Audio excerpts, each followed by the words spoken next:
Now, today's a big day because a cross-party group of MPs has said that cannabis should be legalised. They argue it will bring Britain up to speed with a growing number of Western countries which have already legalised the drug. The new report claims it could generate more than £1 billion a year in tax revenue. Well, joining us now is Clark French, who has multiple sclerosis, and he says cannabis helps him cope with his condition. Hello, thank you very much for coming in. It's good to see you. No problem, thanks for having me.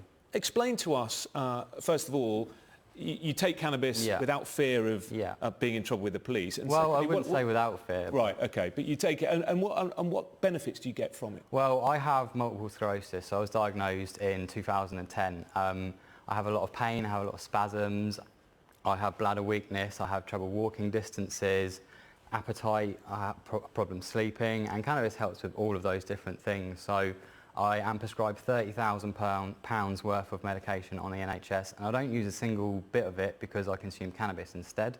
Now, the NHS is in a crisis. We're facing massive austerity cuts. Cannabis is the perfect thing that can come in, can help a lot of sick people and save the country a lot of money. So it's very important. What does cannabis do then that traditional drugs can't? Because obviously the government are going to argue you can get those drugs on the NHS, and they do help thousands of other MS sufferers perfectly well. Yeah, well, the problem with the drugs that are available in NHS is they're mainly, for pain especially, they're mainly opiate-based. So essentially, I'm taking a heroin-like substitute and I can't take cannabis. So we know that the government is okay with sick people taking things that otherwise they say are dangerous, because heroin is Schedule 2. Cannabis is Schedule 1, so that says that has no known medicinal benefit. Yet, GW Pharmaceuticals are making Sativex. Unfortunately, I'm not allowed Sativex. Where I live, they won't pay for it. So even though my doctor, my MS nurse and my neurologist all think that I should have Sativex, the NHS can't pay for it because it's too expensive. So you're having to make your own arrangements in terms of getting cannabis. So I have to break the law every single day just to be well, and that's a situation that hundreds of thousands of people right here directly in this country are facing every day, and it's something that government could change very, very easily, and it makes total sense to do so. So I'm not sure why they're not listening. Well, we know that some police chiefs around the country have said have openly said that they're going to turn a blind eye essentially to people taking cannabis because it's just not worth their while to pursue. And you've said yourself that although it is illegal, you don't worry too much about that sort of thing. Isn't the situation working as it is?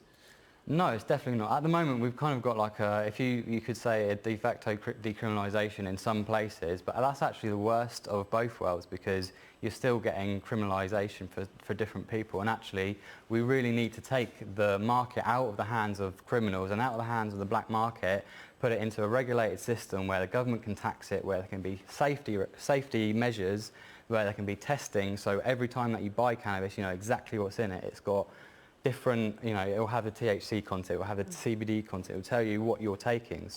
So the problem that we have now with high-strength cannabis is that people don't know what it is, so it would have a label on it. There's always going to be a place for high-strength cannabis, especially for medicinal purposes. For me personally, a high THC is the best, by far the best option for me, because it reduces my pain. But I consumed it this morning. Would you say that I seem like a drug-crazed criminal?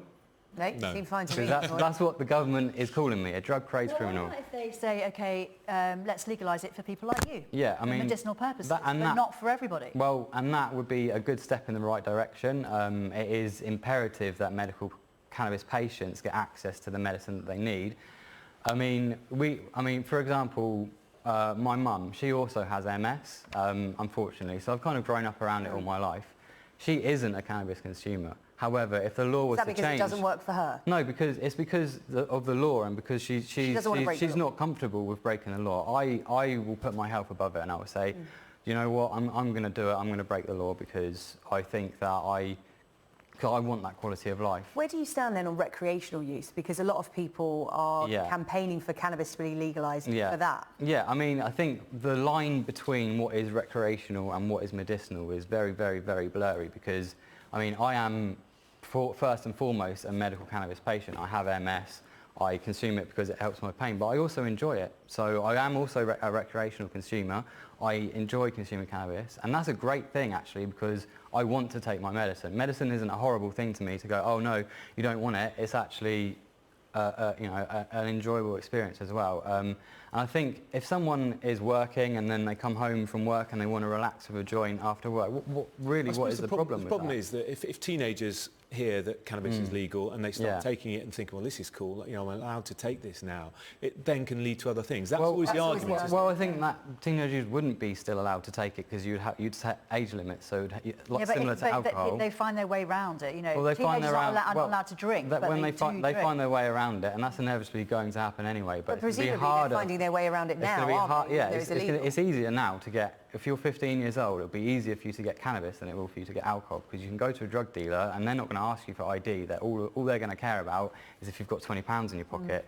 Whereas you go to a supermarket, they're going to ask you for ID, constantly going to ask you for ID, and you're probably going to have to steal it off your parents to get it. Whereas not the case with cannabis. So if we want to protect teenagers from the harms of cannabis and from the harms of the harms of high-strength cannabis, regulation is the way to do it, and putting it in the hands of responsible adults who are not going to sell to children. Well, Clark, you argue your case very well. Thank you for coming in to speak to us here on Sunrise this morning. Clark French there, who suffers from MS and consumes cannabis to alleviate the symptoms of that. Thank you very much. We are going to be debating this subject here on Sunrise later on this morning, 9:30. Get your views in.